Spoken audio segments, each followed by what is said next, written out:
Hello. Thank you for staying. Thank you for coming. Oh, me? Oh, you're welcome. Korea?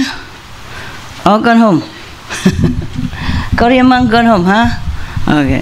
Korean no monk, less busy. Where are the Korean? Korean still here? Oh, are you behind there now? Yeah.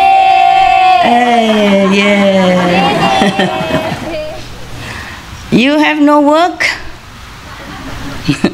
How come the monks has to go and the lay people will stay? No, normally the monks have less work, right? Yeah, I mean, of course, taking care of temples and all that. Yeah, but sometimes they have to do some ceremony, right?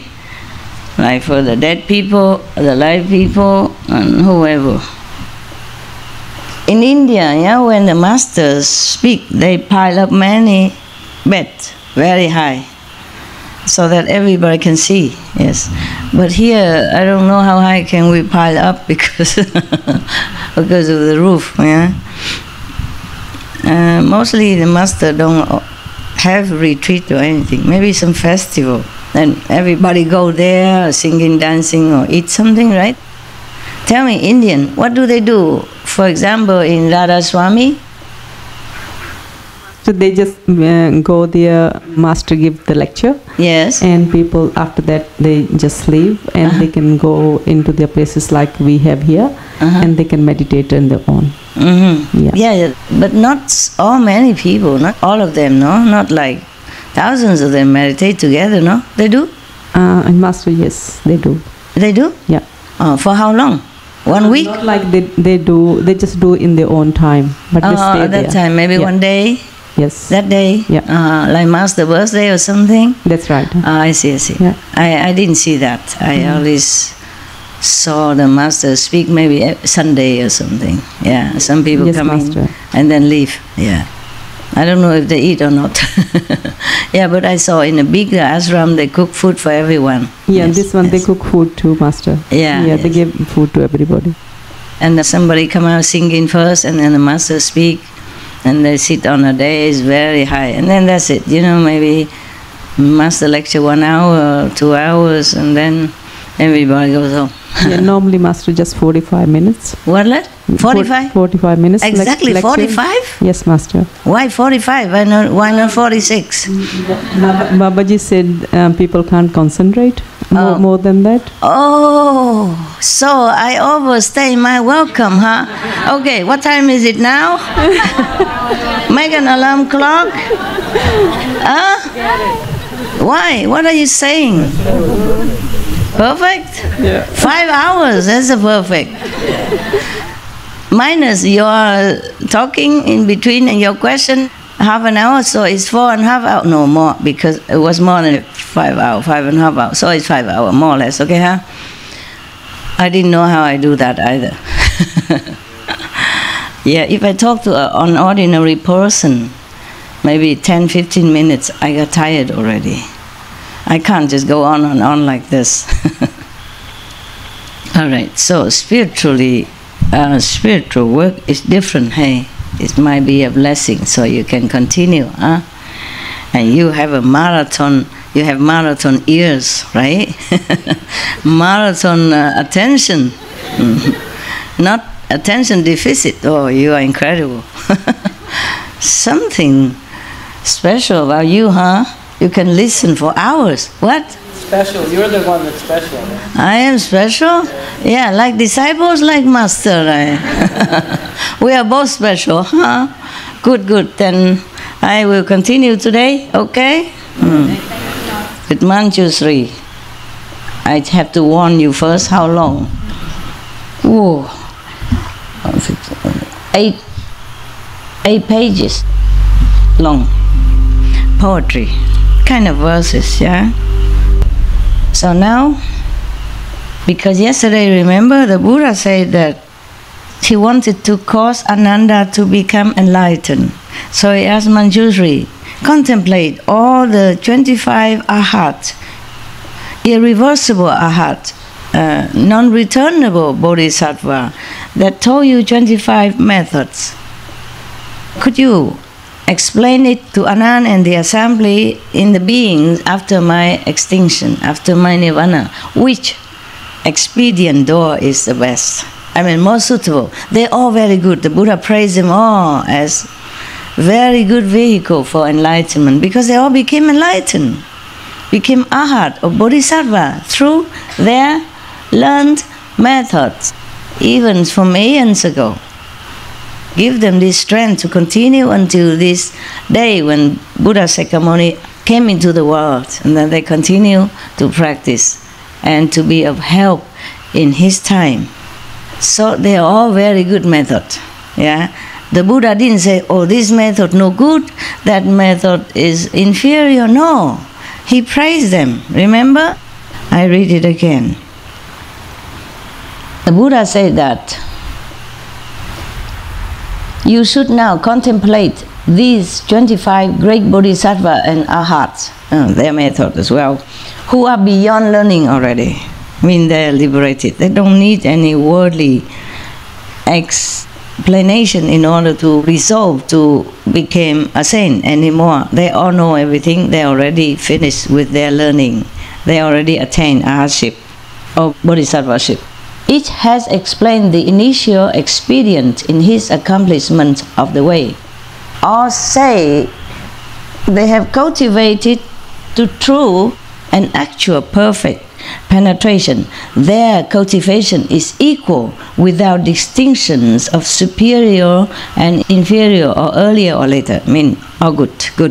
Yes. So now because he wants Ananda to be enlightened quicker. So you see, Ananda have been with the Buddha all this time. He has not taught him Kuan Yin method.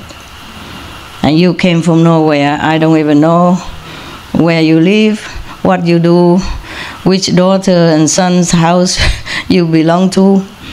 You get initiation almost right away, okay? Now because I'm not running around the world, so they have to purify themselves and study a little bit of the teaching so that they know why they want to be initiated.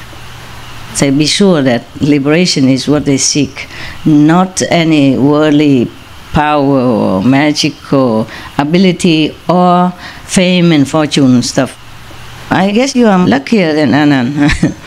See, only now I wish to cause Ananda to become enlightened. Poor Ananda, serving the Buddha all this time. And still hasn't got the main method, okay, the good one. He wasn't enlightened. That's why he said, the Buddha said, I want to cause Ananda to become enlightened. Ananda wasn't enlightened at all at that point, and been with Buddha all this time, stay next to him, memorize so many discourses and miracles that happen within the assembly, within the followers of the Buddha. Imagine that. So intellectual cleverness or sharp faculty of memory mean nothing. But we have to thank the Reverend Ananda for all this. Okay? Yeah. He remembered most of this. Maybe he was jotting down then. Maybe he had learned shorthand, because we don't have any machine at that time. So he must have been good. And he remembered that. Either he wrote it down while listening, or he remembered and wrote down later, or tell someone else to do it. You see that? So we have to thank him. Always, because first I have heard, mean Anand wrote like that. Mean I have heard Buddha said this, say that. Yes, always the same. That means it's from Ananda. Wow, he is great. That's why they call him memory number 1. Okay, and Manjushri is wisdom number 1. He has very great wisdom when he was with the Buddha. Of course, he practiced many kalpas as a sense of the Ganges River. So, you guys, so good memory, number 1. You remember everything. You know everything. Okay, so now the Buddha asked Manjushri, because he is a prince, the Dharma prince. Now, when you wise or you practice superiorly, then the Buddha would call you like a Dharma Prince, or the assembly would give you such title. Just like I'm giving the title Supreme Master, yeah? I was told to have that title. Everything fall into the places. Now, after all this year, you can see everything fall into places, right? Why I do this, why I have that name, why I have this name, and why Qinghai and not anything else. You understand all that? Everything is like a puzzle and fit perfectly now into a big picture. Remember when I went to lecture, somebody asked you, why you call yourself or let your disciple call you Supreme Master? I just feel natural, it's me. So I say, why not? I'm the Supreme Master. I didn't mean arrogant or anything. I just felt like it's natural like that. It's the way it is, you see. Otherwise, I would have been shy to say, oh, I don't know, people call me like that, never mind. But no, I just feel natural. I didn't feel proud or anything. Just feel like your name is Sonia. I'm from South Africa. That's it, you know. There's nothing to be proud of or nothing to be shy about. It's your name, your position, and your country, where you're from. That's it. Just the way I respond. Did you feel any ego or anything? No, I don't feel an ego. Normally I would be shy, but I just feel so natural at that time. As if God wants me to answer like that. It felt good hearing you say that too, Master, you know? It, like the way it came across, it just felt really good that God is here. Yeah, you were there? Yes, Master. Oh, I see. Good then. So is in Africa? Or was it in Europe? No, I think it was in Europe somewhere, yeah. Europe, okay. And I think the whole assembly also felt that it's natural thing, you know, not ego or arrogance, right? I did not feel that from them. I did not feel the response energy back to me as if, oh, that's garbage or self-aggrandizement. No. I feel they feel that's genuine. It was very good feeling afterward. For myself also, you know. I don't always feel good like that. But it felt very good that day. As also one day I was in Australia and one guy just stood up and preaching. After the question and answer, or maybe not during my lecture or something, they just stood up and preaching his own stuff. And then I just say, I invite you to shut up, and everybody clap. You were there too? But you saw that? You saw that lecture in Australia, yeah. Okay. It was very polite, you know. I'm very gentle to other people because it's not my job to carve them into anything useful. Not yet, maybe later. Maybe when they became disciples. Yes. If I want to carve a piece of shapeless wood into something beautiful and useful, then we have to work on it, no? Detailedly, carving. But don't get carved. It's kind of painful for the ego, okay?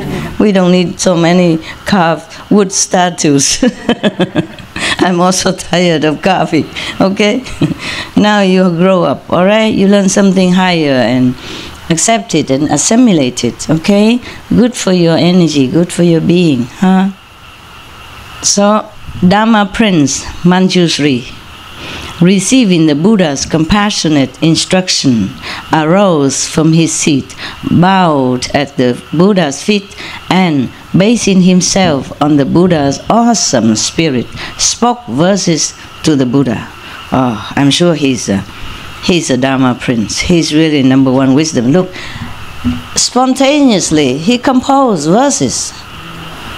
Of course, it's translated different, but if it is original, it must be very rhyming and easy to remember. You see all that? Truly, immediately, spontaneously, a poem was born out of Manjushri wisdom. Is that wonderful? Yes. All right, I read now. I hope I don't have a long calendar because he's the God of wisdom. He's a Bodhisattva wisdom. Maybe he's very clear. And especially we have already heard so many explanations, a lot of calendar before already from Kuan Yin Bodhisattva and my humble self. Maybe we don't need anymore, and then you can rest early. Thank you for the chapati and the samosa. Very good. I ate only half of it, half of the samosa, because you make it big, whoa, generous. And I share with the ghost. They like it. They also thank you. But I eat more later, okay? I just didn't have time.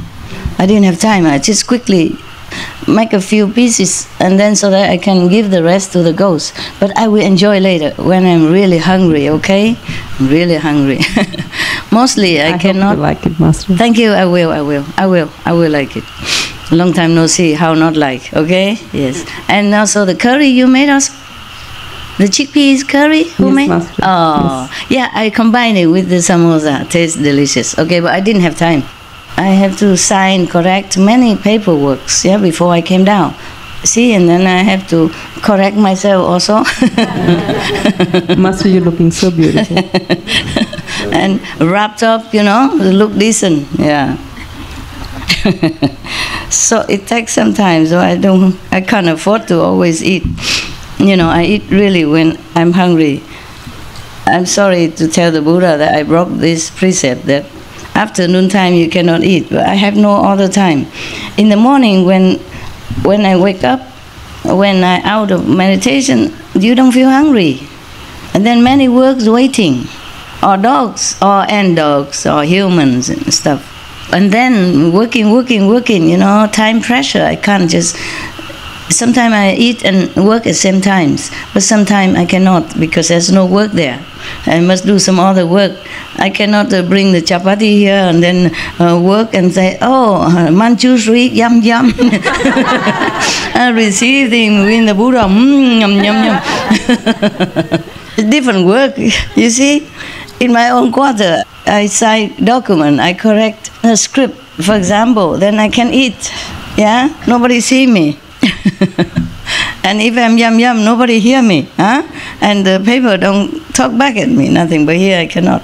It's a different work, so I can't afford to eat then. But I will, okay? I ate already some. Very good, very good.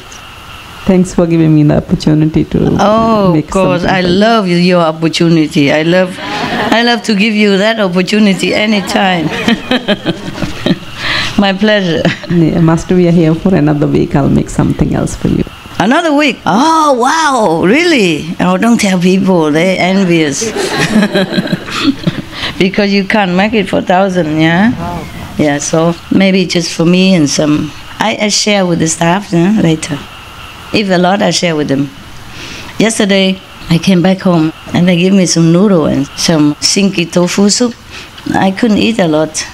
Supposed to be very hungry, and but didn't feel so hungry. Yeah, and then so I eat some and I gave to the staff also. It depends on how much, yeah. Some of the, late working staff, yeah, not all of them. Some of them already rest or meditate. All right, now, thanks Manjushri Bodhisattva for concentrating all these 25 methods in short poems for us. It is not short, but it's short compared to all the calendars that we had before. He spoke thus in verses to the Buddha. The sea of enlightenment in nature is perfect and clear. As you saw it, when you meditate, sometimes you see nothing else but brightness and perfection. You feel also. Complete, distinct body is a miraculous source. The same. Miraculous source of Buddhi or enlightenment nature is the same. Same thing, expressed in different words.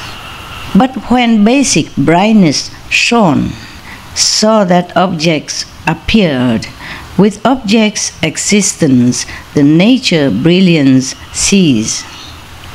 Okay, so now this is quantum physics. Naturally, there is just brightness, yeah? That's a Buddha nature or enlightenment nature. And then it's all bright and clear.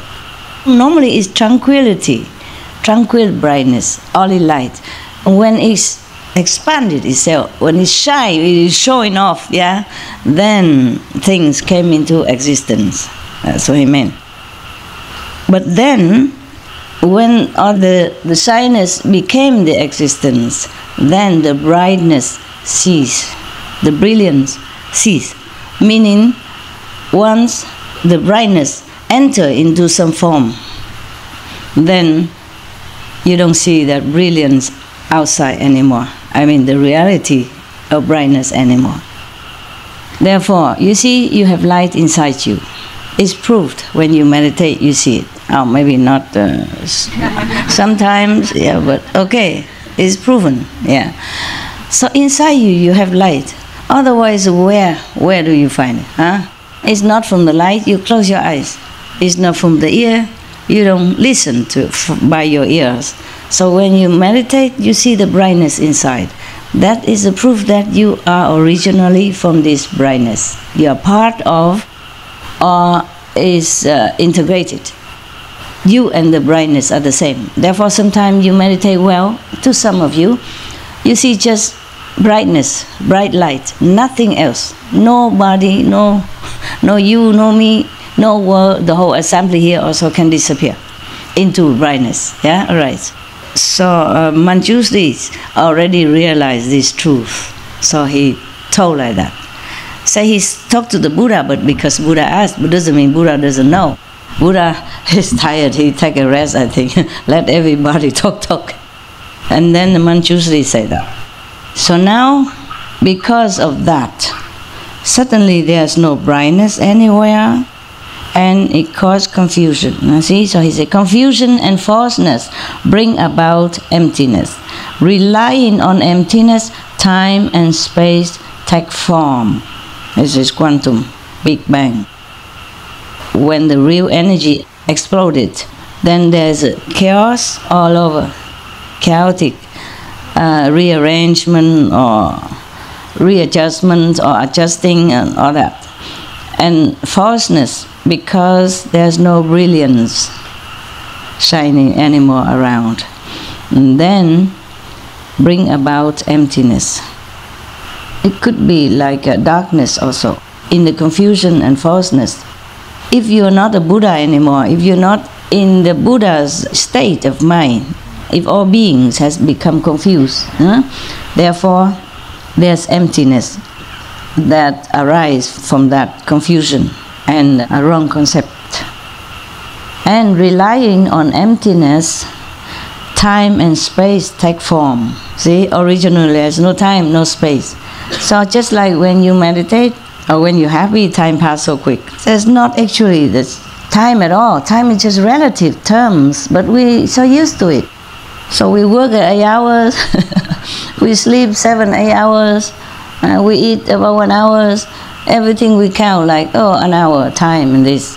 And then because of the emptiness, time and space are born. Thought settles, the thought of being settle, making countries and land. What knows and feels becomes living beings.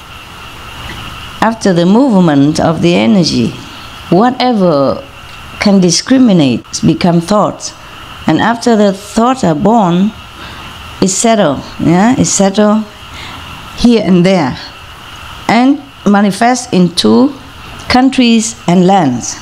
So all things born from thoughts. It's not an ordinary thought, it's probably thoughts from one of the creative source, okay? From one of the creative energy. It's saying thoughts, but it could be like just movement of energy. Understand the collision of energy, the resettlement of position in the universe after the shining forth of the original brightness or brilliance. Okay, I mean after the explosion. The scientists call it Big Bang then, huh? All right. And after that, whatever energy that still can move and can interact with each other become like a thought. Just like energy, it can move things. So we can call that it's a thought or thinking. Because thought here is not like we're thinking in our mind now, but it's something higher, yeah? From the energy interaction with each other. are born, mountains and countries and lands. What knows and feels become living beings. Whatever has not become countries or lands or mountain, which has feeling, which has some recognition of some kind, become living beings. Like, okay, the big explosion, and then here one piece become a country, another energy settle into mountains, other energy settle into lands, flat lands, and some other energy settle into some kind of... Some beings? Yes, first, yes, just whatever settle, that energy settle into some form of movement which knows and which feels, called sentient beings. You see, that's why sentient beings, we are one of those sentient beings that is born from this energy, brilliance energy that settle in different places. Yeah. When it settle into this form, we become a sentient beings. The one that can know and feel becomes sentient being. The one that cannot recognize, meaning like the mountain, okay? It might know something, yeah, but different. Not the knowing of the physical existence. The mountain might know some other thing that we don't know, okay? But they don't know the taste of the bread that you eat. They don't feel the emotion of romantic love that you do, okay? Whoever can know many things from the physical existence and can feel from the interaction with others around, other living, moving beings, these are living beings. If you can you can feel, then you are counted as sentient or living being, all right? The emptiness created within great enlightenment is like a single bubble in all the sea. Lands like fine dust motes, subject to outflows, all come forth out of empty space.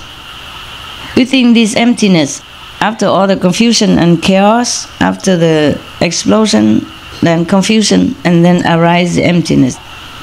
The emptiness is still within the great original enlightenment, you know, the original brilliance, okay? Even though it is have a lot of being in it and different shape and form, but we are still within the enlightenment original, the brightness or the light anyway. But the emptiness is also created out of enlightenment also. And then the emptiness creates more things. The enlightenment, brightness, the original body nature creates the emptiness, yeah, after the chaos. And then the emptiness creates other things. The emptiness is just like a bubble, a single bubble in all the sea. But then the lands that created are like fine dust motes, subject to outflows, and all come forth out of empty space. They just come from nowhere. Lands and sea originally is like dust, yeah? Even lands are not really settled yet. You know, they are still very maybe soft and hollows and spongy type, like dust, not set. Actually, the scientists describe them as gas, you know. Those not yet solidify themselves into satellite, into Earth, planet, is just like gas, they say that. It truly is like that. And here he describes it like fine dust motes, like dust. Probably not yet completely solidified. He defined the beginning of the world. He tells us how the world is formed. And they all come out of empty space after this explosion of the divine light. Just as the bubble burst, space is no longer there. How much the less the three states of being. He says, suppose this emptiness within all the sea, the single bubble in the sea, if it bursts, then there's no space. You see, we are created within this emptiness, yeah? But the emptiness is described here just as a bubble in the sea. When the bubble bursts forth, then there's no space anymore. If we have a balloon, yeah, then inside we have space, empty space. But if the balloon gone, disappear, there's no space. But we are illusionary living in this kind of bubble. And we have space, we have time. But if the bubble bursts, then we cannot find any space anymore. How would we even count time? That's what he meant, okay? Even less the three states of being, meaning the physical, the astral, and the causal. The thinking ability, the creative ability of the astral level, and the physical level as a human. All right. So when the bubble bursts, when the emptiness no longer there, then we don't have anything. Our being's gone also. Returning to the source, the nature is not two. Many are the entrances through experience. None of them does the sagely nature fail to go through. Compliant or adverse, or is expedient. First resolve and enter in samadhi. Come slow or fast, as there are different norms. He means if you want to return to your original self, the source, the nature is not two. I guess whether we or the source, they are the same. It's just we make it different. Okay, so the nature are not two. We or the source are the same. We or the enlightenment Buddha nature are the same. Just we are confined in this, or with false thinking. Many are entrances through experience, meaning you can go back to nature, back to your source, through many different doors, meaning many 84,000 methods, I guess that. So, none of them does the sagely nature fail to go through, meaning any of them, through any door, any sagely nature can penetrate. No big deal, no problem. Not any of the expedient door they can go through. Mean you can use any of them in order to go back to your original self. Compliant or adverse or expedient, I mean it's just convenient method to go back to yourself. First you resolve and enter in samadhi. Come slow or fast, as there are different norms. First of all, you must determine, okay, to follow the way, and then you must do all you can to enter samadhi. And then you can either slow or fast, depends on your own resolve, and also depends on different kind of method and yourself also. Form and thought combined become the dust. Their essence is not discernible. How can one use what lacks clarity and expect to gain perfect penetration? We came from dust, from nothing, so is a form and thought, even combined, is a dust anyway. So their essence is not discernible.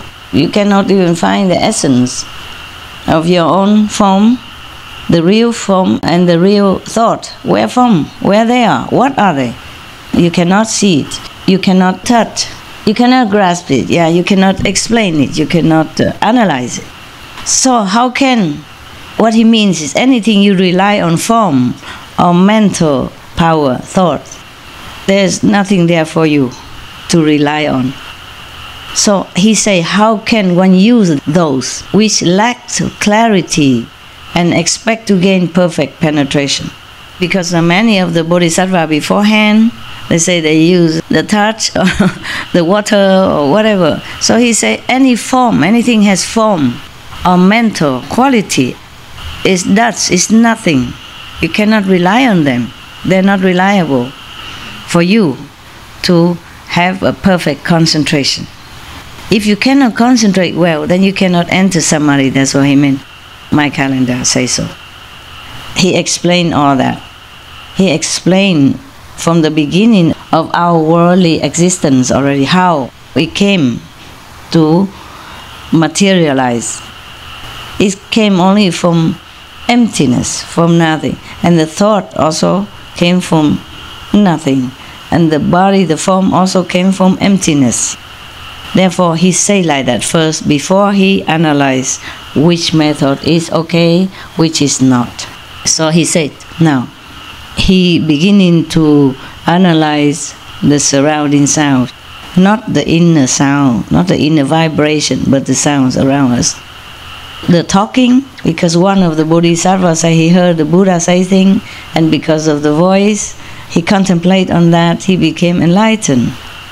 So he say now, in sound, language is intermingled, but the meaning in a word, a name, a phrase is such that no single one can include them all. How can this bring perfect penetration?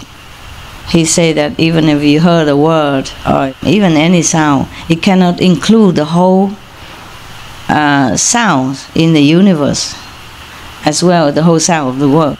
So one sound only cannot represent all. So you cannot use that to penetrate deeply into the nature of all-inclusive brightness. That's what he meant, enlightenment. Okay. And then now he say another one. That's the sound, the voice that he attacked already. No, he say no already. He asked a question, but he mean no. You see, how can this bring perfect penetration? He asked so that the assembly know that it's a no-no. Because if they answer, of course not, then they know this is a no. He is very polite. He didn't say, this is not good, not like your very straight master. No, that's no, get lost. He's very polite. He said, how can this? As if he don't know, you know. He give all the fact, and then he said, how can this be? Of course, the assembly will have to agree. No, that's not. Well, he didn't say anything. He didn't criticize nothing. All right, next one. Awareness of smells comes through contact with them. Apart from them, one does not know that they exist. Since sensation of them is not constant, how can one reach perfect penetration? Oh, it's really a poem. See that? Since sensation of them is not constant, how can one reach perfect penetration? All right. Suppose we are born into some place in a bubble and live in a bubble for some reason and never smell perfume. So how can we even know perfume exists? How can we even smell that fragrance? That's what he meant. So rely on smell is a what? No. Yeah. But he didn't say no. He said, how can? If you don't ever know the smell, you don't even know them exist. So he meant no. Right. Next one. He always asks questions. He didn't say no. He didn't say no good. I would say, no good, don't. But he say, next one, for the flavor, the one who practiced flavors. And now he say, flavors are not to us fundamental. They only exist when there is something to taste. Since this sensation is not perpetual, how can one derive perfect penetration? Ask question again. He means the tasting of things, the flavors are not born from us. It's not our nature.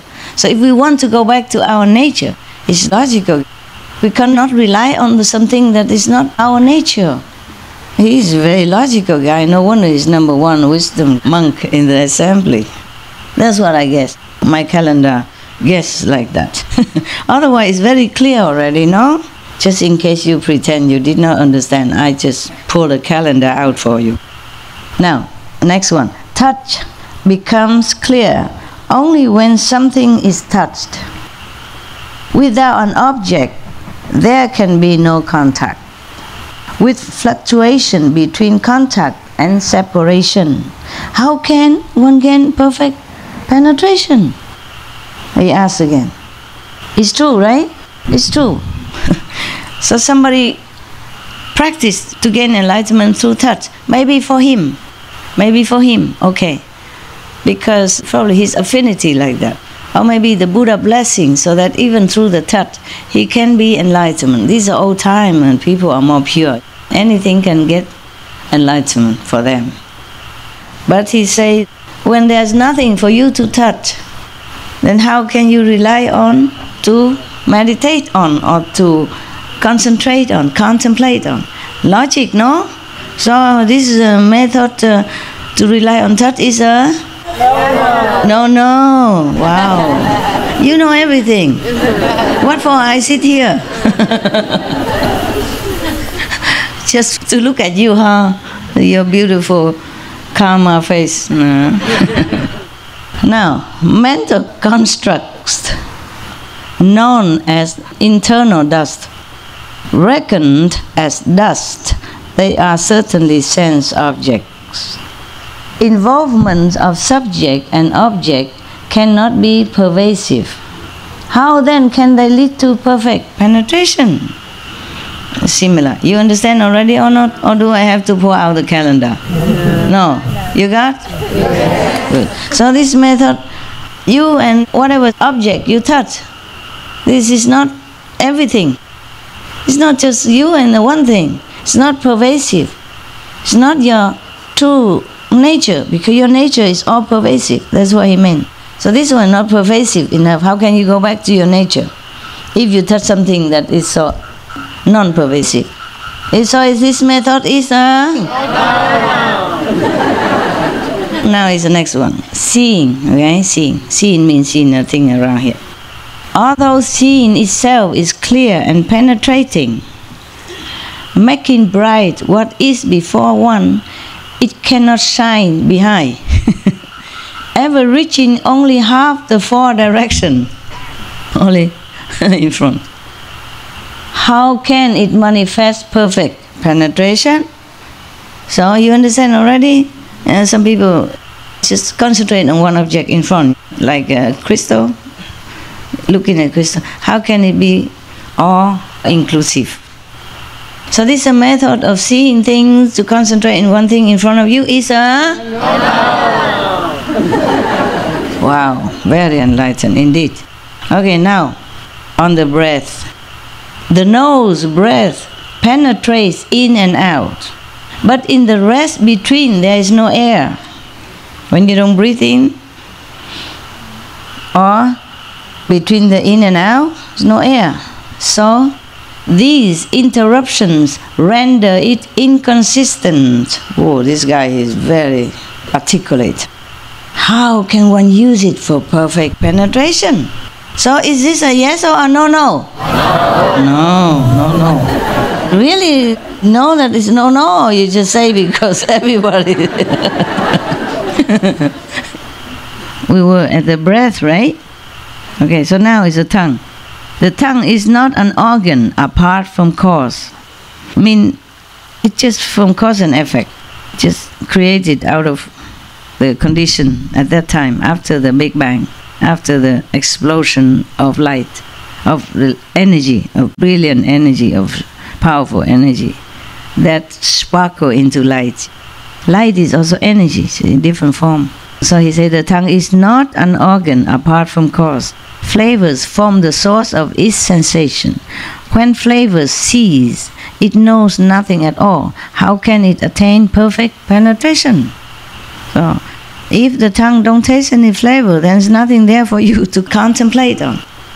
So using the tongue, which rely on the flavors to know enlightenment, like the medicine man, is it yes or no? Actually, this is the time for these medicine kings to be enlightened. Their time is ripened. It's not because of their tongue or because of the flavors of the medicine. It's the Buddha right there. They were touching and administrating some ointment or something to him. And at that time the Buddha just relaxed and then blessed them. Nobody else is sharing the blessing, only two of them, with the Buddha alone. And the Buddha was grateful and comfortable.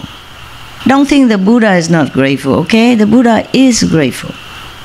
All the Buddha, Bodhisattva, they are grateful when they should be grateful. Yeah? So he feels comfortable, and of course he feels thankful to his two disciples. So the blessing comes out. Not that the Buddha directs the blessing, it just automatically. The rapport between them. Plus, these two medicine men has practiced eons of kalpas, as many as the senses in the Ganges rivers. God, I thought you don't know that much, but I am wrong. I'm very pleased with your catching up and memory. Now, next one. It is the same for the body as for objects of touch. Neither can be regarded as a perfect awareness with defined and limited invisible divisions. How can it be used for perfect penetration? Somebody is contemplating on the sensation of the body or something before it got to do with the body. So he say the body and or something that is interact with it is not be regarded as a perfect awareness because it's only limited. Only the body and something touching it, yeah, or feeling, making it feeling, yeah. Like you feel hot or you feel cold with your body, only this limited self and physical sensation. So he say, how can it be perfect penetration to go anywhere, yeah, to go up? So using the body for meditation is a yes, yes, or? All right. Now, he talked about the mind's knowledge, mean the knowledge of our worldly learning, yeah? Okay. The mind knowledge is a mass of deliberations. What it perceives is never profound insight, unable to get beyond reflection and thought. How can it reveal perfect penetration? Deliberation. It's just like whatever you know by the mind. Is it just some time of a mental gymnast, arguing back and forth, analyzing, just thinking only? It's a mass of deliberation. You know, whatever you want to take in, you take in, and sometimes people push it in for you, a brainwashing. It never can perceive anything that is inside. The inside knowledge is different from the outside knowledge. So he said it can never penetrate the profound insight with T, insight.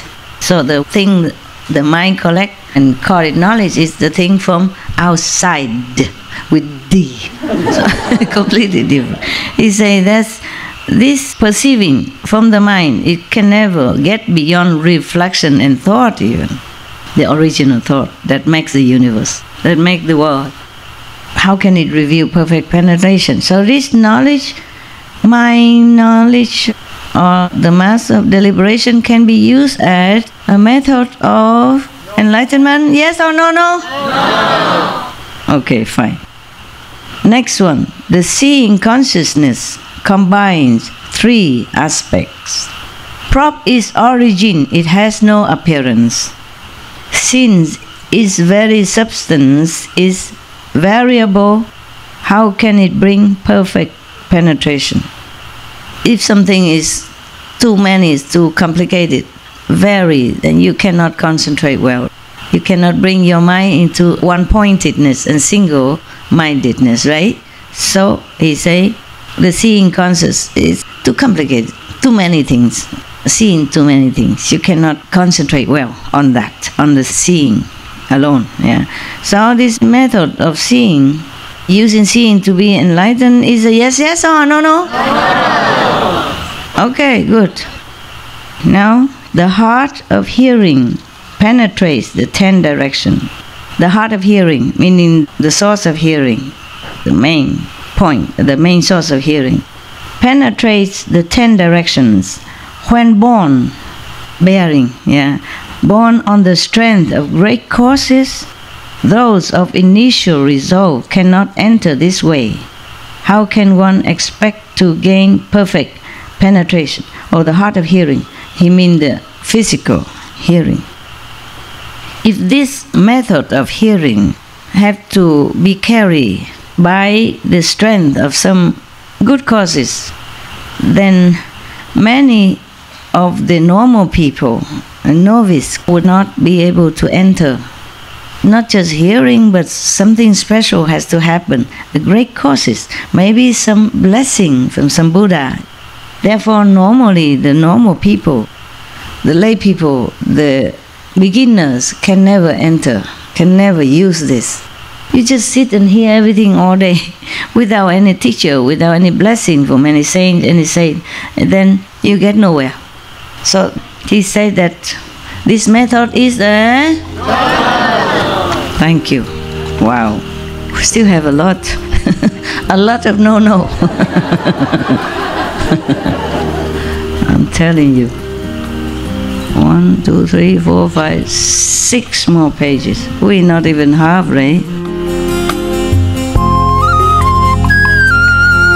Now another one.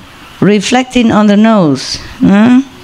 The white spot on the nose, as the Buddha have taught one time to one of the who cannot do anything more. It only serves to gather in and settle the mind. Yes, you can calm your mind with that. Yes, but once settled, the mind is simply still. Because the mind cannot go any further. You can only calm your mind. But after calming your mind, what? Nothing. Just sit there, quiet. Yeah.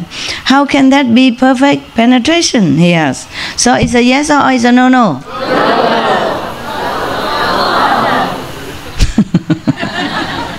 They're waiting for translation. If I ask you, then you can say no already. No need translation. It's the same stuff. Same stuff with every other method. Speaking Dharma through the medium of language is enlightened too by those of former accomplishment. But words and phrases are not free from outflows, from defects. How can this make perfect penetration? Because some of the Bodhisattvas say he listened to some Buddha's Dharma and then he became enlightened. But this only because he is already been practicing from Kalpa past as many as there are sands in the Ganges river. Yeah, so his time is up, you see? His time is already right. So he just listened to one more sentence, then he became enlightened. But that is not because of the sentences or the words, because he said the words or phrases are subject to defect. Yeah? Therefore, it cannot be a perfect method for concentration. This guy is very wise. Huh? My God, for 25 methods, he cut them all. Now, yeah, just like you remember the 6th Zen patriarch Wenang, he heard only one sentence from the Diamond Sutra. Yes. Then he became enlightened. And then he went to seek for initiation and further guidance from a true perfect master. Yeah. Even he already became enlightened by one sentence from the sutra, but he still went to look for living master. Yeah. He said, where did you get this sentence? He said, from Diamond Sutra. Where can I get the Diamond Sutra? It's in such and such temple. They copy it and recite at home. But that is transmitted by an enlightened master. The 5th patriarch is not just like from anybody. It's not the sutra alone will make you become enlightened. Otherwise, all the Buddhists are already became enlightened. They all know Diamond Sutra. They even repeat to me, and questioning me as if they know better. Yeah, something like that. Knowing, reading, and reciting or learning by heart is useless.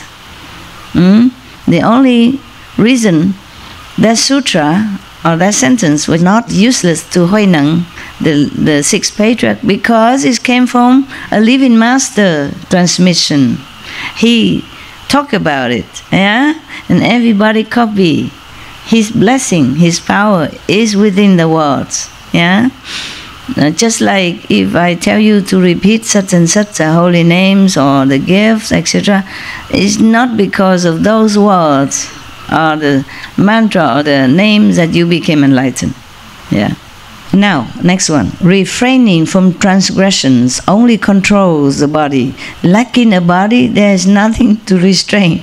Since its source is not all pervasive, how can it bring perfect penetration?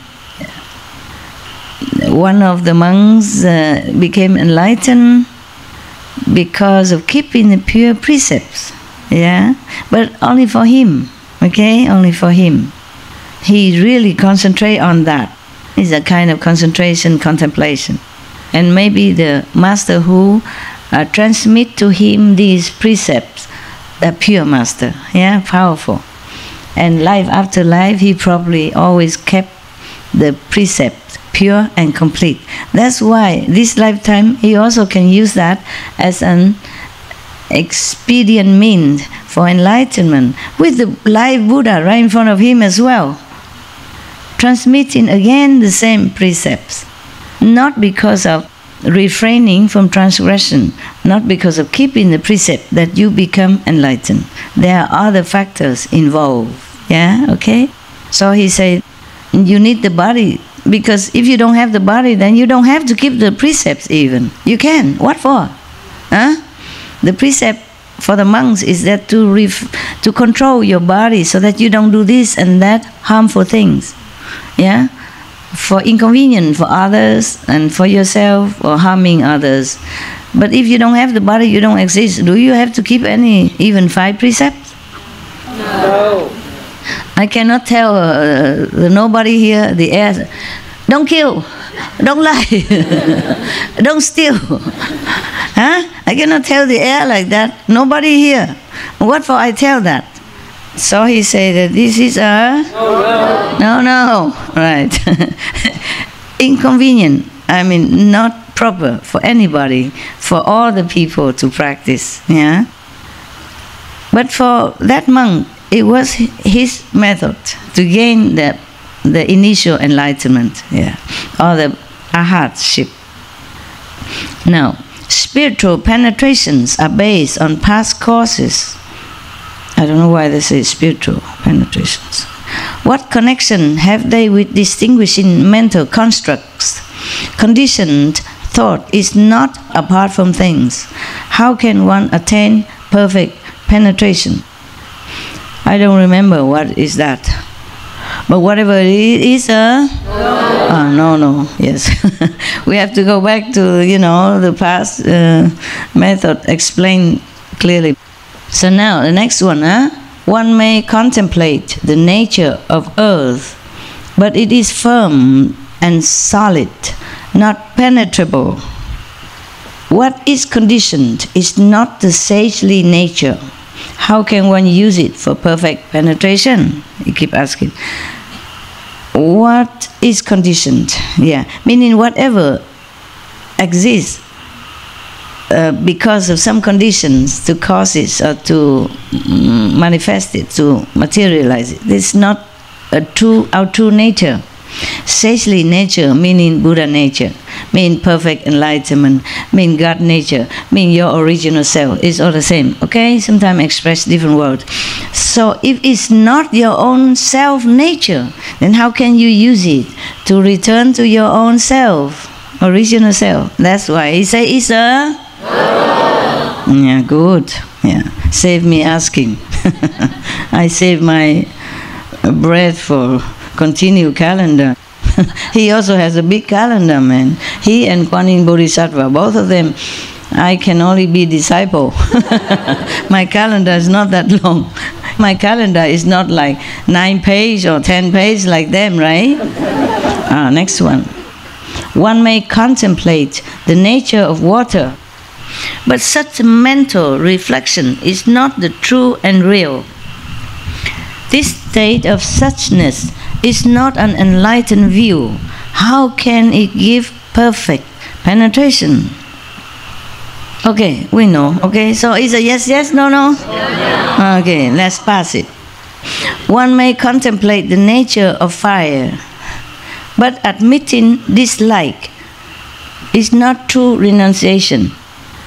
This expedient cannot be one for beginners. How can one use it for perfect penetration? Yes, no? No. Shall we pass? Yeah, pass, thank you. No need calendar. Yeah. One may contemplate the nature of wind, but movement and stillness are not non-dual. Duality cannot bring highest enlightenment. How can one expect perfect penetration? Yes or no? No. How can the wind give you enlightenment, right? Next one. One may contemplate the nature of emptiness, but its aspect is murky and dull. It lacks awareness. What is unaware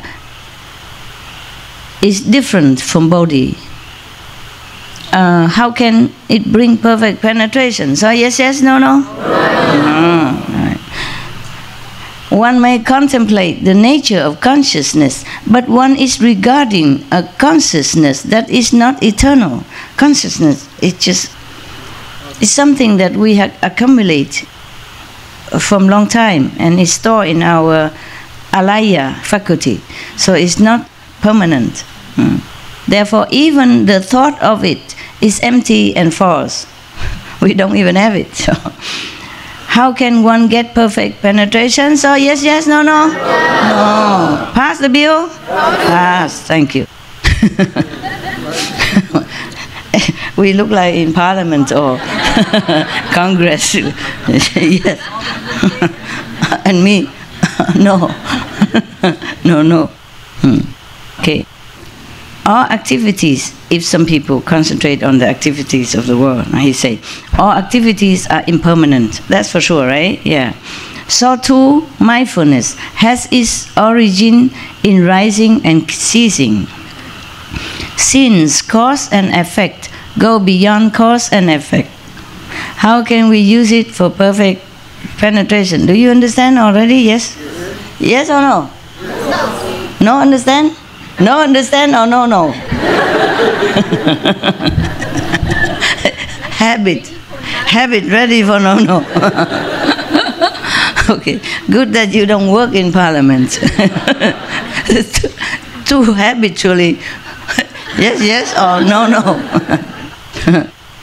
All right, then if you use a mindfulness, you use your mind to be mindful of the activities around you or anything, it's not permanent either. Yeah, so it's a... No. Okay, right. Pass, yeah? I now say this, honored one. He finally says this.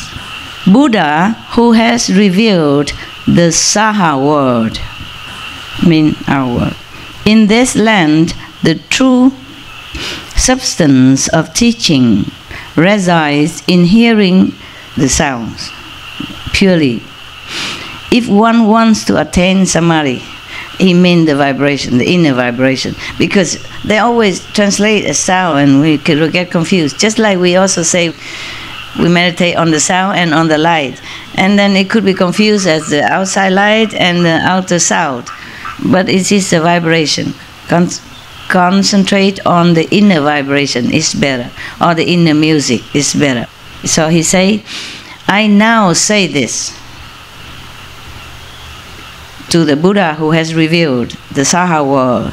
In this land, the true substance of teaching resides in hearing the sound, the vibration purely. Yeah. If one wants to attain samadhi, hearing the inner sound is the best way to enter the inner world, yeah, to enter the path. That's what he meant. Apart from suffering, liberation is found. How excellent is he who contemplates the sounds, okay, the sounds. Okay, now, he say, if you contemplate on this sound, you will be apart from suffering. You will be liberated, yes. Throughout kalpas as numerous as Ganges sand, he enters Buddha's lands, as many as fine dust motes. Obtaining great power of self-mastery, he bestows fearlessness on living beings. It's like Bodhisattva Kuan Yin, yeah? Okay. Wonderful is the sound of Kuan Shi Yin, a pure sound like the ocean's roar. You know that, okay? You know the inside ocean roar, right? He saves the world and brings peace to all within it. He has transcended the world, and his attainment is eternal. Wow! Keep praising, keep praising. Yeah. I now make this report, oh, thus come one, regarding what Kuan Yin has just explained. It is like someone in a quiet place when drums are rolled throughout the 10 directions, hearing at once the sounds from all 10 places. This then is the actual true perfection. If you hear that inside, as if it's from all over you, okay? Everywhere also. As if you hear actual drum or ocean right with you, in front of you. The eyes cannot see through solid forms. Mouth and nose are such the same. He condensed the report now, yeah. So he said the eyes. You see, that's why meditating on the light alone is not enough. You must do the sound. Yeah, I keep telling you that, no? Yes. At home, use a bell or something to remind people to do more sound, okay? Maybe 1 hour after light, then bang, then everybody wake up. Yeah, and then do some sound. It's good for you, good for everything. And even the energy will come back into you also, not wasting. Okay, that? You feel not just spiritually endowed, but physically informed. I mean, that's French. It's French. Informed means you're strong. Yeah, that's French. It means you're strong. Je suis informé. I mean, I'm healthy. Yeah. So you cannot say that in English. Physically also strong. Okay, healthy. All right. So he say the eyes cannot see through solid form if you use it. Okay. I mean, normally people use the eyes to see something, you know, and concentrate on the light or something, but even then it's not enough. Not to talk about inner light is different, yeah, of course.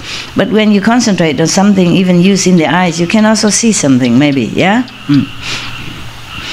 The sounds, these sounds, yeah, the inner sound, can be heard even through solid walls. Yeah, of course you stay inside your little room, or door closed, but you still can hear things. It's not from any music instrument nearby. It's the original, universal sound. Okay, so he say, one can listen to things both near and far. None of the other 5 organs can match this. It then is penetration true and real. Yeah, use the ear organs, but not to hear with the ears. This is the thing, yeah? To hear without hearing, yeah. To see without looking, that is the best. But only you understand, yeah, because you practice it, because you are transmitted this method. Or other people, they don't understand. Well, how can you hear without ears? That means you're deaf or something? How can you deaf? People hear, yeah? How can you see without eyes? Are you blind? Blind people cannot see, that's what I think. Blind people, some see things. Yes, yes. They see inside world, yeah? They see the roads come to meet them, yeah. They see things come to greet them, instead of they coming to them. The nature of sounds, meaning vibration, okay, is based in movement and stillness, even, yeah. One hears according to whether there is sound. With no sound, there is said to be no hearing. But this does not mean that the hearing has no nature. You use the hearing nature, not using the hearing instrument of the ears. That's why he say, even you don't hear, you don't have any sound, you still have hearing nature. In the absence of sound, the nature is not gone. Yes. Nor does it arise in the presence of sound. The hearing nature is always permanent. Whether people sounding drums around you or nothing at all, it's still there. That's what he meant, using that for hearing. Yes. Entirely beyond production and extinction. It is then truly everlasting. It's the nature of ourself. Ever present, even in a dream thinking. Yes, of course, when you sleep, the sound is still there. You wake up, you hear it. Yeah? Oh, to many people. To me, It's all the time. All the time. It does not disappear. When conditions and thought are gone and lightened, this contemplation transcends cognition, transcends anything. Yeah. Reaching beyond both the body and the mind. That's for sure, yeah? You don't have to think you want to hear something, yeah? You don't have to use the ear, the organs of the body to hear it. The sound nature is always there. The hearing nature and the sound nature is always there. Now, in the Saha world, our world, the theory of sounds has been proclaimed and understood. I mean, at that time, yeah? The Kuan Yin Bodhisattva proclaimed it, and he expounded it further, yeah? So, this world should know already. He means word, but only that assembly know. Or disciple of the Buddha, perhaps, afterward. Even Ananda did not know this. And many other in the assembly did not know this. I don't know what did the Buddha do with all of them. They all came, shaved the head, put on the kasaya, and then nothing. Huh? Go back in, come back, listen to the Buddha. I guess he wanted to cleanse them first by explaining things, by expounding all kind of theory and philosophy until they are bathed enough in his presence, in his blessing. And then they can become pure, and then he will impart the Kuan Yin method to them, including Ananda. Yes. Living beings are confused about the source of hearing. They think we hear from the ears, yes. They follow sounds, and so they turn and flow. Ananda's power to remember was exceptional. Wow, he praised Ananda now. So he just remembered then, he didn't even write down. Maybe he asked somebody to write down later. Yes, well, incredible. If I ask you to remember everything I said today, with comma and periods, huh? You remember? No, no, yes, yes. Don't worry, join the club, I don't remember. I used to have such good memory when I was younger, when I was a child. I remember everything the teacher said immediately. So I never go home and study anything. And my father always asked me, you don't study your lesson? I said, I already knew by heart. I always win competition when the teacher wrote something on the blackboard and erase it. Let us just look a few seconds and then erase it and ask who can repeat it. I always won. Yeah, one time they asked to recite a long poem. Yeah, I don't remember now, of course. I won also the competition. Yes. Photographic memory? Maybe photographic memory. Yes. And I remember many of the classic poetry. You know, they wrote it hundreds of years ago. The whole book of poetry. I remember them. Yeah. When I was young. Yeah. I still remember some now. Not all of them, because I don't try to remember them. I just remember them at that time. Yeah. And I can recite it. And my father was very proud. First time he showed his pride. Normally he don't say nothing. I bring home a first class certificate every month. He never say anything. He never say, oh, good kid. No. He don't say nothing. Only that time there was some guests coming. And then he happened to know that I can recite the book of such and such classic. Then he told me to do it. And everybody was so, then he feel, there's something. If I recite to him alone, probably he say nothing. A man of very little word. Sandwich has become sand. All right. You see, if the people, he meant that the sentient beings, the humans in this world, they just follow outside sounds. So they turn and flow, meaning they keep returning in the cycle of migration all the time. Yeah, they turn and flow. Yeah. Ananda's power to remember was exceptional. Nonetheless, he fell prey to a deviant plot. He was a victim of the Brahma mantra, recited by a beautiful artisan. Okay, he fell. That's why he says, you see, Ananda, with beautiful, exceptional memory capacity, still fell to the trap. She sat in that trap, waiting for him for a long time. like a spider web waiting for him. That day he came back in at her door. Then he fell immediately. He said, was it not because of hearing the sounds that he was nearly lost? He's hearing, he's following the sound of the mantra she was reciting, and drawing him to her. Because his ears were outward. He's hearing the enchanting voice singing this mantra from that woman. If he did not hear it, he wouldn't have followed inside into her room. Okay? So by turning back the flow, one will make no such mistake. Well, I doubt it though, with your capacity. Looking for new boyfriends so many years. If you don't do enough Kuan Yin, that's why I keep telling you, you have to do it. The Kuan Yin is very important for you, for your peace also, for your peace of mind, for your peace and family and in the world, okay? Must always do Kuan Yin. From now on, every retreat, during meditation, people have to sound the little bell, okay? There is a small Buddhist bell, we can bang, very light, but you can hear it. If not, just go right to the ears of the not in parliamentary member, bang. Okay. You see that? He said using the ears, following the ears, perception is no, okay?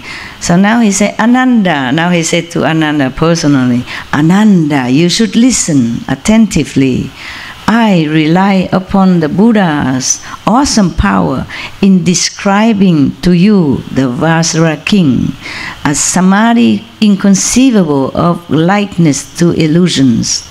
It is the true mother of all Buddhas.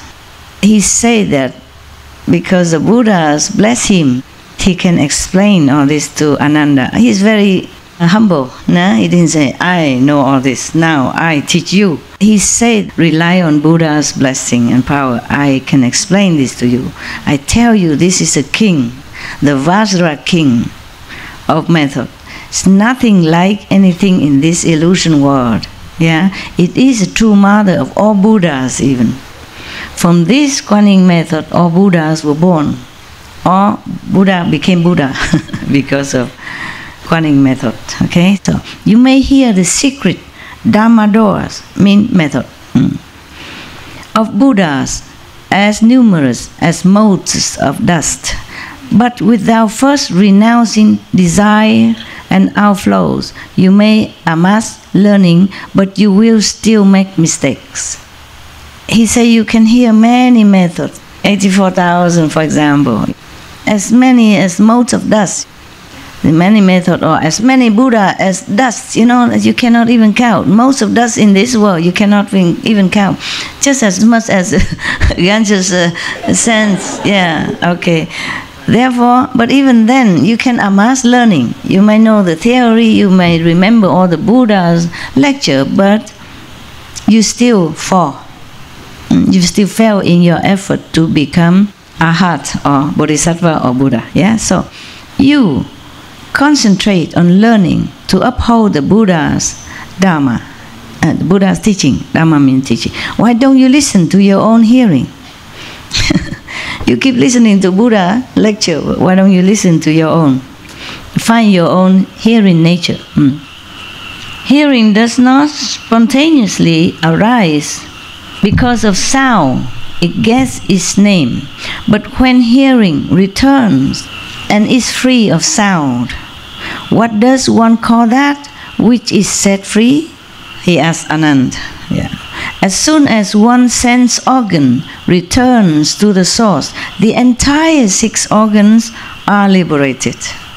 So, using the hearing organs, the true hearing organs, you can liberate all other 6 organs. For example, the eyes, which always attracted to the scenery or outside beauty in the world.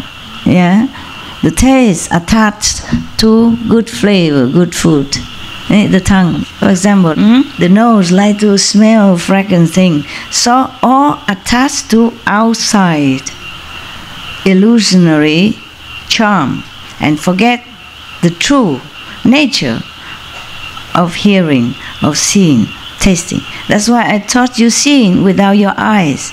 I told you to close your eyes, and your seeing true nature will see the true things, the true scenery, true teaching.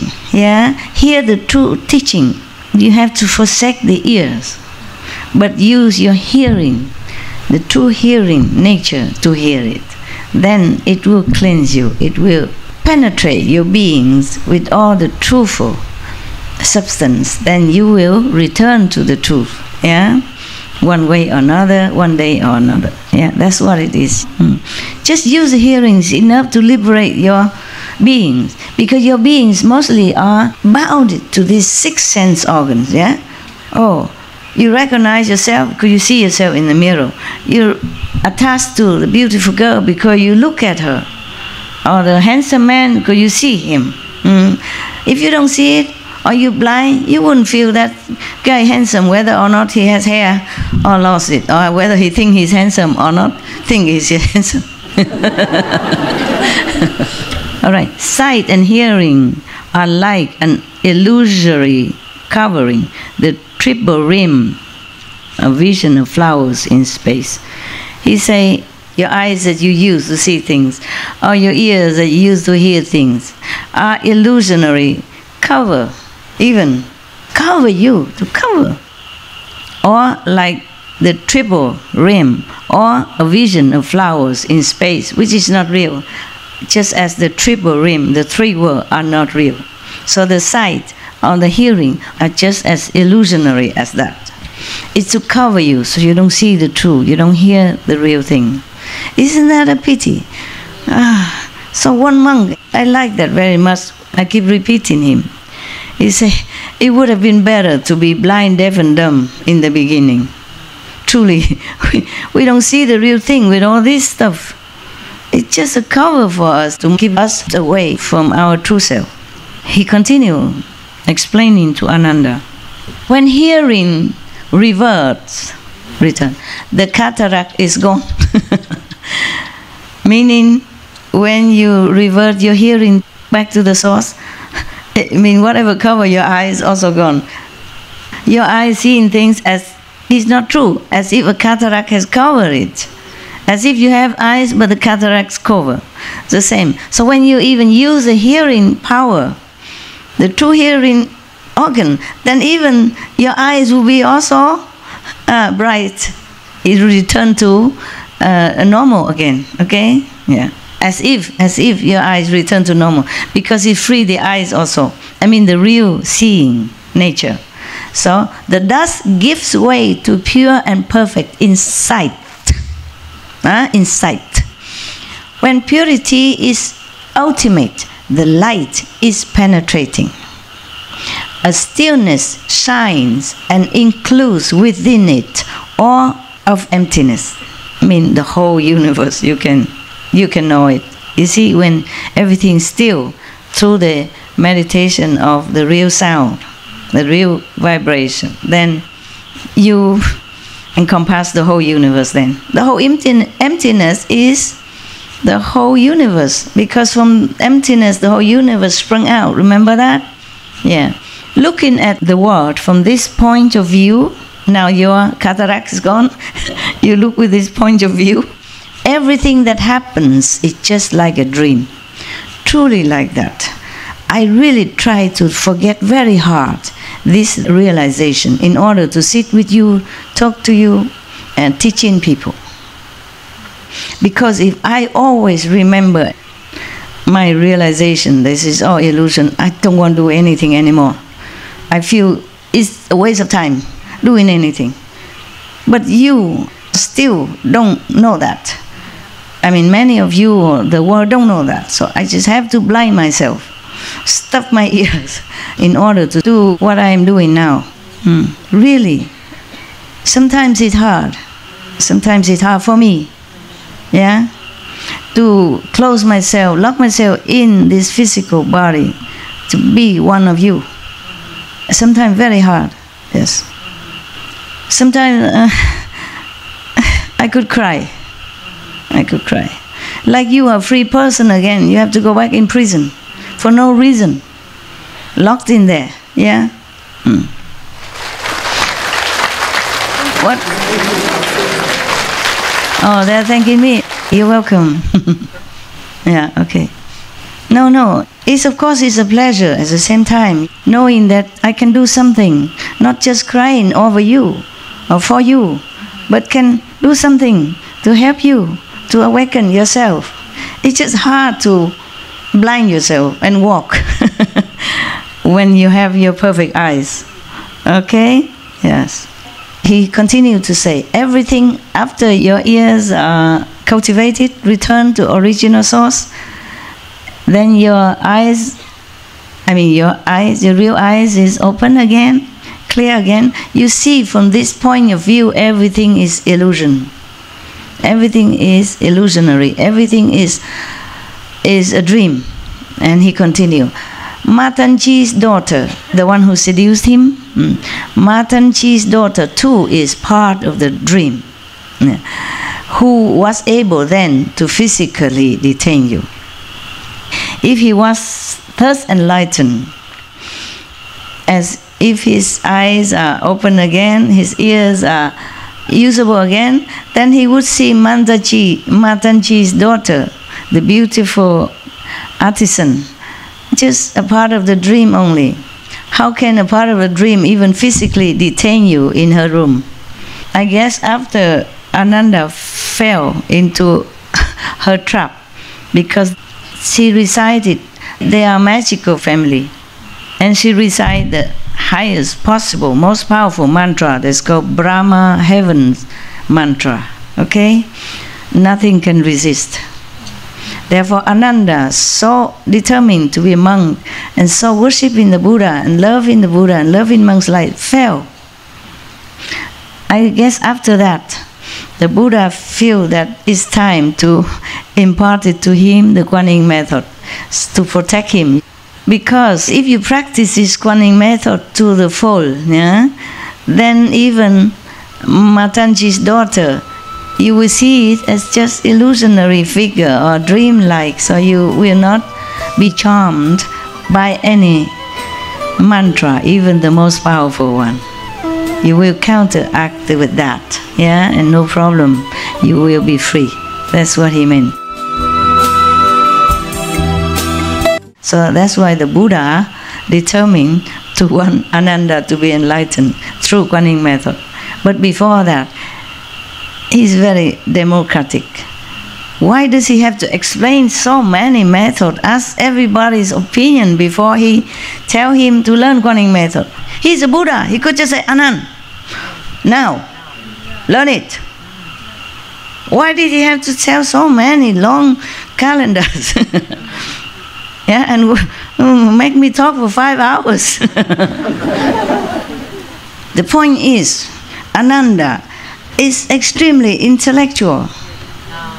Okay? He knows too much theory. By following the Buddha, hearing too much, his head is so full.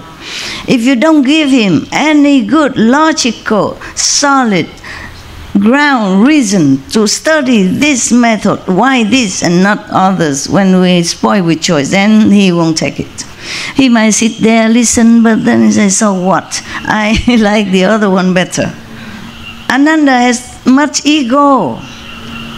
Even though Buddha don't say that, he knows his disciple. So even some follow me with Kuan Yin method, they're still going out trying something else, and then coming back crying. For what? Okay, I let you go. Doesn't matter, okay? Trying this, trying that. Because didn't feel like why should practice this method, because not resolved enough, not have enough determination to follow on, not determined to trust Master. That's the best method for you, even though I said so. You see? But I can't sit many hours, many days to talk to one by one, a lot of calendars, must speak this. I cannot keep explaining all kind of yogas for you. Yeah? So that you believe and practice. So I just do what I can, okay? And you believe what you do.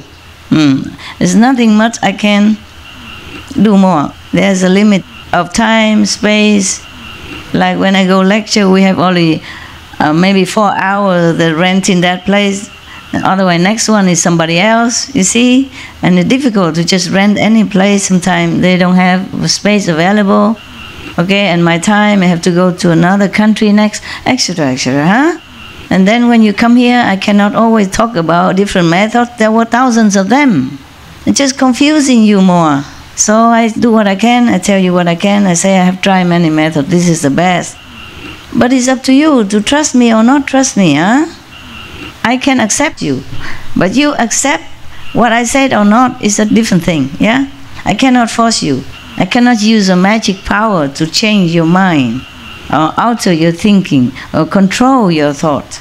I don't do that. I don't do this kind of stuff. Some people say, oh, Master, please change my mind, make me more peaceful, make me more beautiful, make me more thinking positive. I don't do that. I can't. You are an individual with God inside. I don't want to change God. I don't want to control God. You have to find yourself, the real God inside. By controlling anything else which is a God, okay? Then you find the God. And then you know what it is, okay? If I can control all of your minds, it would be easy. No need doing anything. Sit in my room and search. Send all this controlling power to all directions. All the leaders are under my thumbs.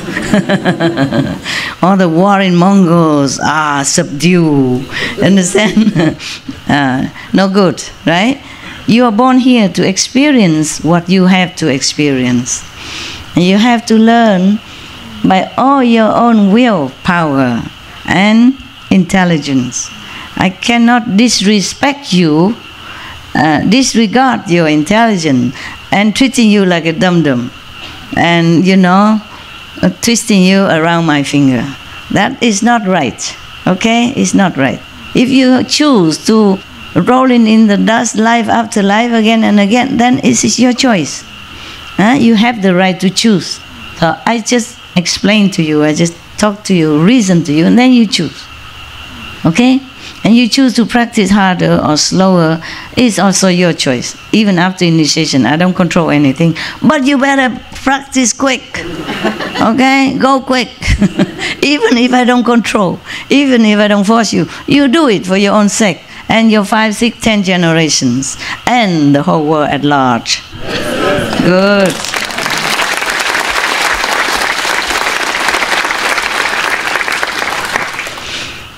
All right, he continued, yeah? So he said, if you are enlightened through the Kuan Yin, if you fully, truly devote it and get full enlightenment through Kuan Yin, then you see everything like a dream. So no one can even touch you. No one can detain you, can seduce you. That's what I mean, okay? So he continued.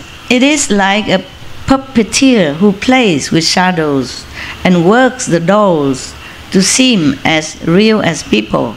You know these puppeteer show? Yeah. We have it in every country. Yeah. In Taiwan we have them too. You know, the puppet show before, we have no movies, no video, they play puppeteer. Yeah. And not always easy to get real actors and actresses to always learn the script and play live, so they use puppeteer in between or in different places. Because real good actors and actresses are hard to find anywhere. Not to talk about if they're willing to be actors and actresses even. And not everybody wants to be in the theater business, no? So there's only certain extent of the people who play. Before, we don't have any prompter. They have to learn by heart the whole drama. Imagine that.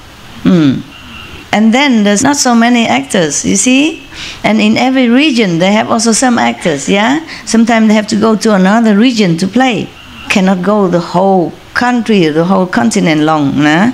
Because in the old time, the transportation is not as good as now, okay?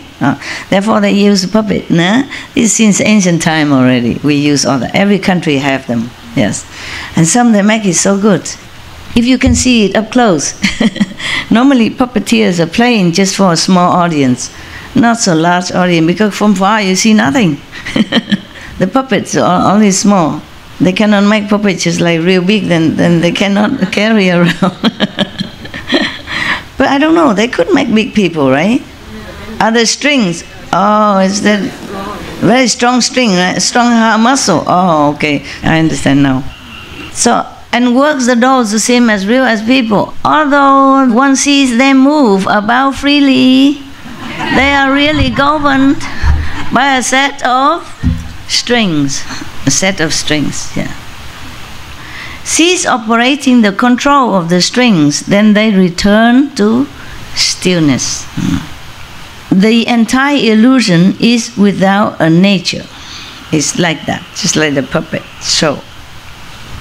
The 6 sense organs are also thus. At first, there was one essential brightness, which split into a 6-fold combination. But if one part ceases and returns, all 6 functions will stop as well. In response to a thought, defiling objects vanish, becoming pure and wonderful, perfect brightness. If the organs cease to function outwardly, then all the other organs also became purified and responds the same to one pure thought. Yeah, so everything else, defiling, illusion, all disappear. Only perfect, wonderful brightness will reveal. Yeah, just like when you are in meditation, you see only light, nothing else. Okay. If there is residual defilement, one must still study. Must continue to meditate. Yeah, it's not like you are initiate into Kuan Yin method and all the defilements or the impurity will leave you. You have to continue. If something not pure still exists, yeah, then you see you have to continue study. You must still study, meaning continue to practice diligently. When the brightness is ultimate, that is the Tathagata. When you reach complete brightness within yourself, anytime, the light shine all the time, through the hearing or through the light meditation, then you found your true Buddha nature. The Tathagata, that means Buddha, okay? Then you found your Buddha. Ananda and everyone in this great assembly, turn yourselves around and revert the hearing. Return the hearing and listen to the self-nature till the nature reaches the supreme way. You do that until you attain the supreme way. That is what perfect penetration really means. It is the gateway enter. He means the Kuan Yin method is the gateway for you to come inside, to enter. They just say enter, meaning you go inward instead. To enter the Buddhahood, to enter the true nature, yeah? Okay. By Buddhas, as many as dust motes, this is a gateway that all the Buddhas use to enter, yeah. It is the one path to Nirvana. One path. Wow. Not even there are other paths to enter Nirvana, but one path to enter Nirvana. Are you lucky, guys? Yes.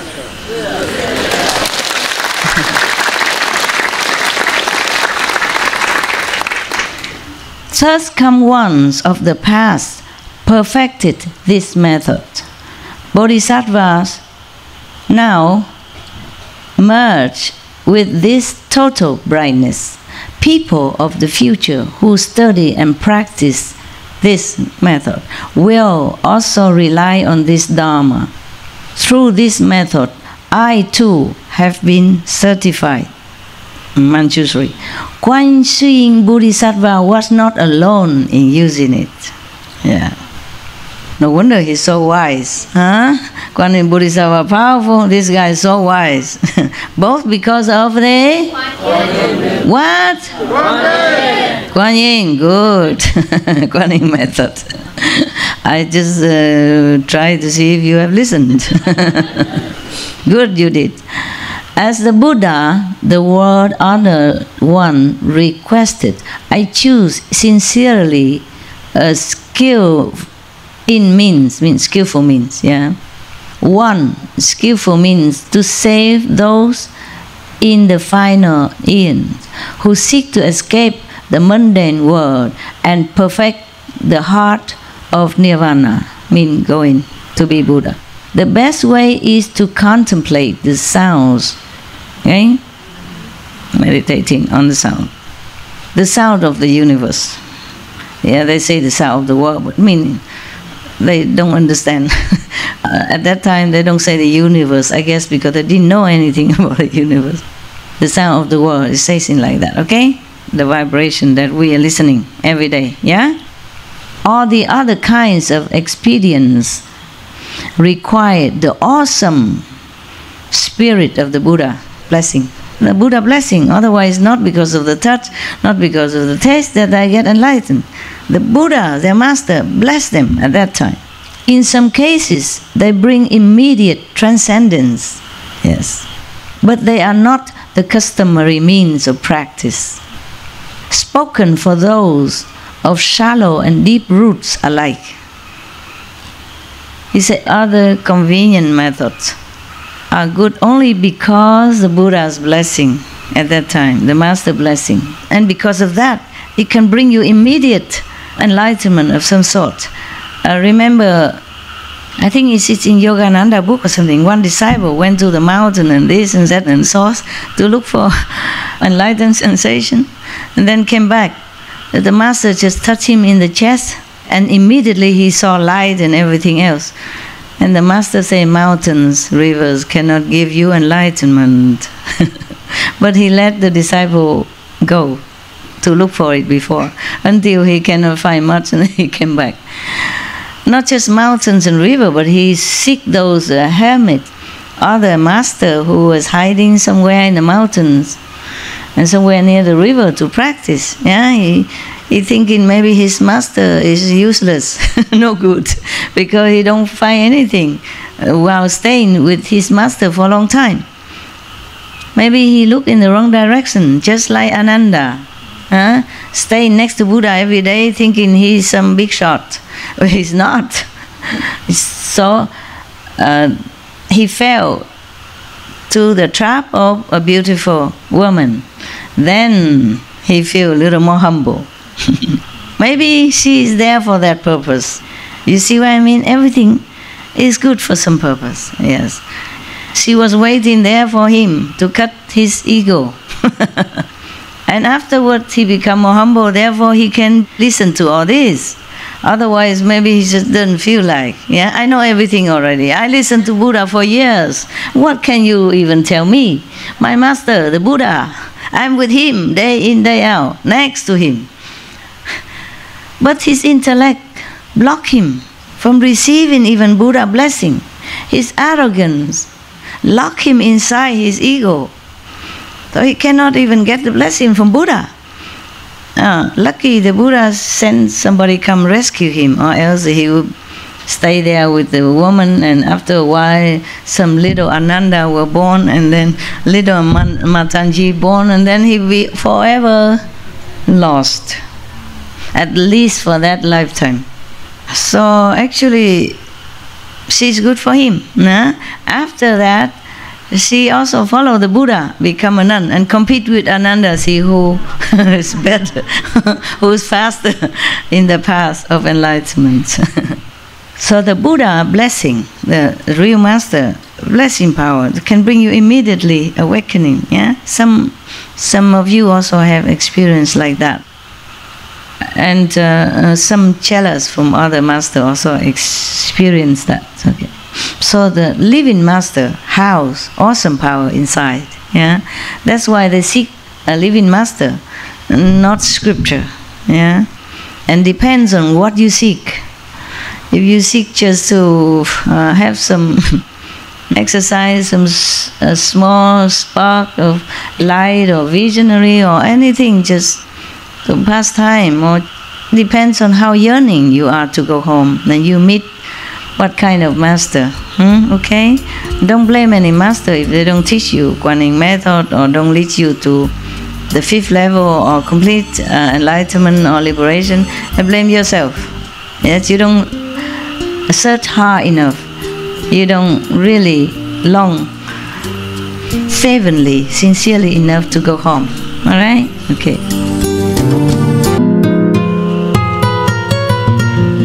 The blessing of the master with all this experience method, even sometimes bring immediate transcendental experience, but it's not the normal means of practice.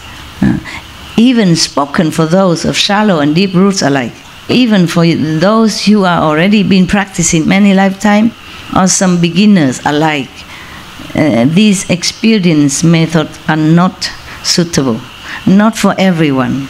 Even with the one with deep enlightening yearning root already within them, with deep practicing since many lifetimes already, even for them is still not suitable without the Buddha's blessing. Even with the Buddha blessing, see, Ananda didn't get anything. The 2 medicine men immediately get enlightening experience. The other monks just hear Buddha's voice and then get enlightening. Ananda has been with him, hear his voice every day for years, get nothing. Ananda has been with Buddha for a long time, get nothing. That's why Buddha wants him to be enlightened, to protect him from another seduction somewhere again, because he was very good looking. Yeah, I read somewhere that Buddha forbid him to let his shoulder exposed. Normally the monk at that time they have only a blanket, they cover like that, and one shoulder exposed. And when they want to talk to the Buddha, they also expose one shoulder to show respect, custom. Even then Buddha forbid Ananda to expose anything, even just a shoulder. How can you feel enticed, seduced by a man's shoulder? That I don't understand. But the Buddha must know. He has 500 beautiful women with him. But the Buddha doesn't know. He was a prince, and all his concubines, he don't even need to expose even his nose. They all run after him already. Because his surname is Prince, and Crown Prince even. And everybody want that position, wife of the Crown Prince. So he doesn't need to even expose shoulder, even a nose, he don't need. Ear also don't need. He cover from head to toe, they still run for him. Now maybe he knows all that. Maybe Ananda is exceptionally handsome. A shoulder even cannot be exposed. And even then, the Matanchi daughters still run for him, yeah? Practice this mantra just for him, just to seduce him. The best, the most powerful one, that no man can escape. If you want to get a man, this is a very low quality, low dignity method. If you have to resort to a mantra to charm a man, then I would feel very embarrassed, shame, guilty. Even if you get him, you will never feel you are loved. Even if he show the love to you, you would think, it's a special effect. Leftover power from the mantra. You know he didn't love you. You chase him, you trap him, you tricked him. In your heart you never feel satisfied, as a beloved woman. So useless, But this is the thing. This is a drama that unfolds for the Buddha and his monk, so that Ananda become more enlightened, more careful and more humble. And so that this beautiful woman also can become enlightened. She became Arhat, after, So they both have something, something with each other to give and take, to pay and to do something, play this drama. So Manjusri continue speaking. I bow to the ones, the thirst come one. Here he say ones come thirst. It's the same, And the Tripitaka, the Holy Three. And to those inconceivable ones with no outflows, or the saints and sages with no more defects. trusting they will aid those in the future, so that no one will doubt this Dharma door. No one will doubt this method. It is an expedient easy to master. Is it easy for you or not easy? Yes. Kuan Yin method easy or not? Yes or no? Yes. An appropriate teaching for Ananda as well. It's easy to master for Ananda also. And for those immersed in the final age, after the Buddha Nirvana, he say 500 years ago is the Dharma ending age, for his Dharma age, they should cultivate this organ of hearing. But actually also in our time, some years of our time since we're born until recent years, they call it Kali Yuga, means the Dharma ending age. Actually also not just the Buddha's Dharma ending, but Kali Yuga age means Dharma ending age. So we are lucky still have method to practice. We have to thank all the saints, the sages that protect and preserve the lineage of Kuan Yin method up to date. We really are grateful.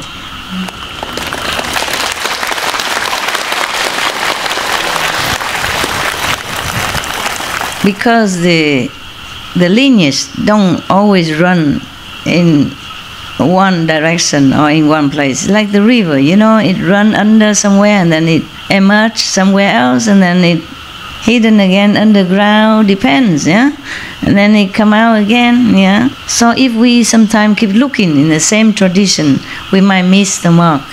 I'm glad you did not miss the mark. I'm glad you're wise enough to look wide and far. He said that for those immersed in the final age, they should cultivate this organ of hearing, the true hearing, a perfect penetration that surpasses all others. It is the way to the true body. The true mind is a true mind, but I'm worried you mess up with your mind, so I say the true body, true mind. The true mind means the true self, the true enlightening, the true thinking, the really true wisdom of all. Thereupon, Ananda and all in the great assembly experienced a clarity of body and mind.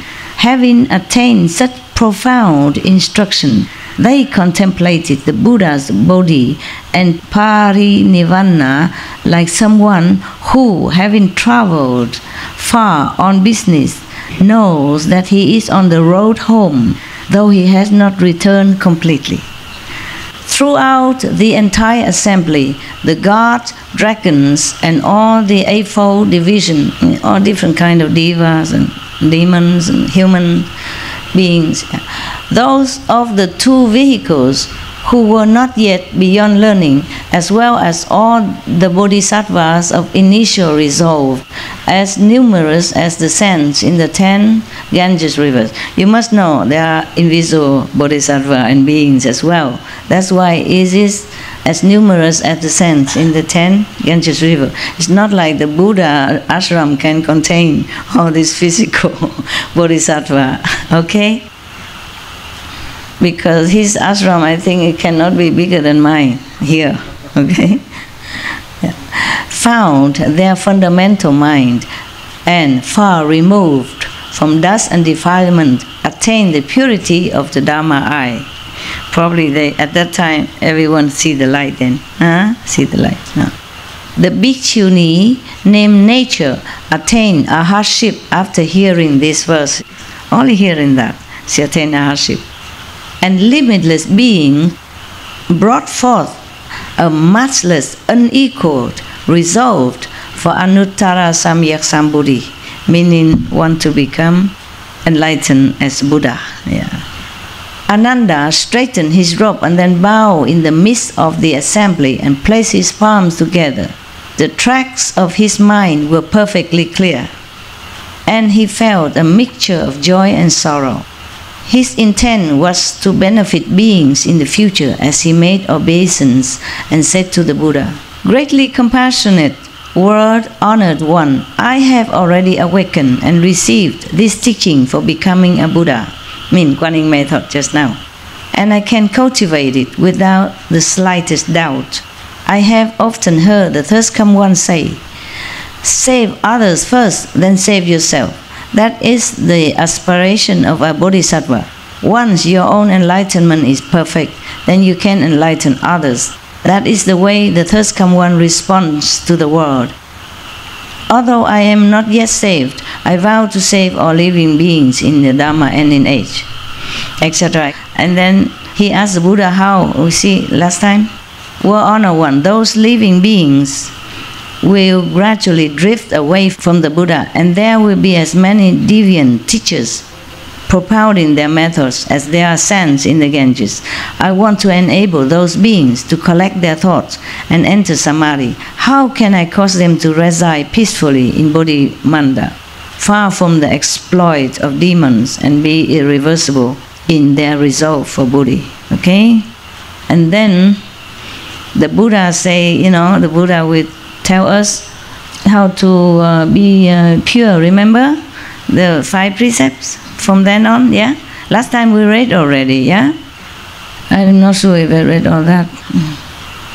Yeah, he did, no? He said, at that time the World Honor One praised Ananda in front of the whole assembly, saying, good indeed, how good it is that you have asked how to establish Bodhimanda and to rescue and protect living beings who are sunk in the morass of the final age. Listen well now and I will tell you. And then I read all that, remember? You have to cut away lust and killing thought and all that. Yeah, we read that already, huh? Yeah, so okay then. Up until bhikshu who do not wear silk, who do not wear leather boots, furs or down, etc., and not consume milk, cream or butter, yeah, can truly transcend this world. But must practice also Kuan Yin method. That's what he meant. Because it's better that way. Because Ananda, you see, even though he became a monk already, he didn't wear silk, he didn't wear leather boots. For sure, if the Buddha already instruct this rule in the ashram, he wouldn't wear it. But he still wasn't enlightened. Buddha need to teach him Kuan Yin method. And all the other bhikshuni and bhikshu also need to learn Kuan Yin method. So Kuan Yin method is awesome. Good, huh? Yes. Okay, thank you.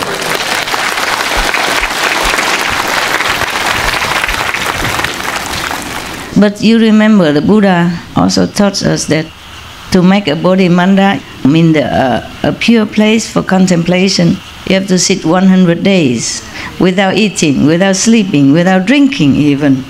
Maybe you can accomplish that, okay, with a firm faith in the Buddha and with a pure master who transmitted to you this pure method, okay, or helping with the Bodhimanda in purity. Otherwise, he say it's useless. And recite this endless mantra that I skip. I did not read it to you because it's translated from Sanskrit, phonetized from Sanskrit. So I wasn't sure whether or not it's useful. It could be useful, but I don't know if you have time to read it. All right, today our calendar ends here. Maybe see you next time.